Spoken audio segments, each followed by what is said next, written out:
Hi friends! So I just wanted to make another video on my favorite books of all time. So I didn't want to classify it just into some sort of arbitrary number, so I just kind of picked the ones that I felt needed to be included on this list, and I ended up with 7. I feel like it's an okay number. So number 7 is Doppler by Erlend Loe. It's a really short book, just a beautifully adorable story about a man who decides that he doesn't want to live within society anymore because he doesn't believe with any of the ideals of consumerism or capitalism or any of that. And so he goes off to live in the woods on his own, and he befriends a young moose, and he names him Bongo. And the story is just essentially about him trying to balance how he would ideally want to live his life with responsibilities that he can't get away from. So it's really good. Number 6, I don't have a physical copy of because I lent it out to a friend, but it's The Stranger by Camus. Maybe put a picture up if I can figure it out, otherwise you can just imagine the book here. Stranger is one of those books that every time I read it I get something different out of it, and I feel like it's purposely ambiguous in that way, so it's really, really beautifully written, and it's just a great book all around. Number 5 is American Psycho by Bret, Easton, Ellis. This is a book about a psychopath who works on Wall Street, and he kills people. The really interesting thing about this book is that you hate him as a character. He is awful. There is not one redeemable quality about him. He's the worst, and yet you're still engaged in the book and you still want to read it. And it somehow just really works for the book, and so I find that really, really interesting about it. Yeah, it was amazing. I highly recommend it.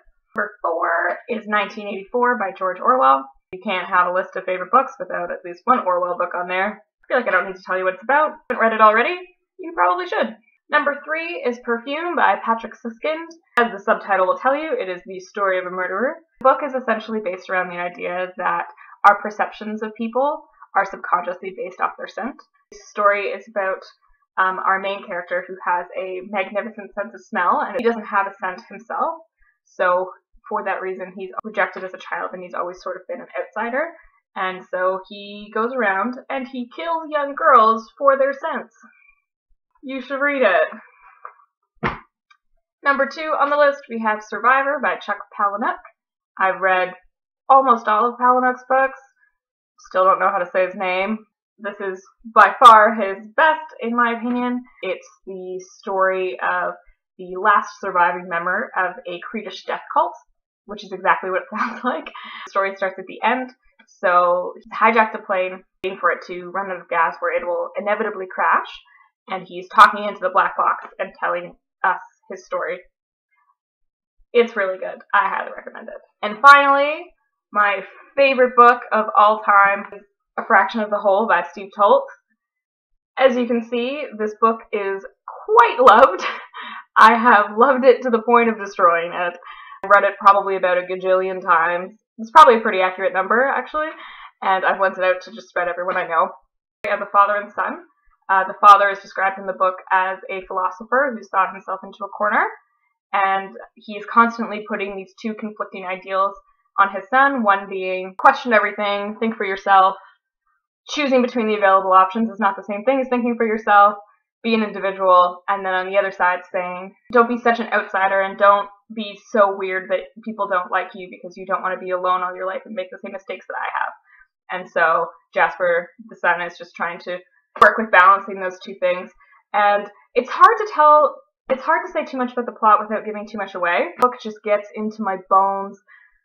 It's so beautifully written. I just love it more than anything in the world. If you're going to read a book, make it this one, because I can't express how much I adore this book. So that's it. Those are my favorite books that have ever been written so far. I've read. Let me know what you think, if you read any of these books, how you liked them. Especially if you didn't like them. If you read one of these or a couple of these and you didn't like them, please tell me. I would be so interested to find out why you didn't like them or what about them you didn't like, because I think that would make for a really interesting discussion. So yes, please let me know what you think, and I'll see you later.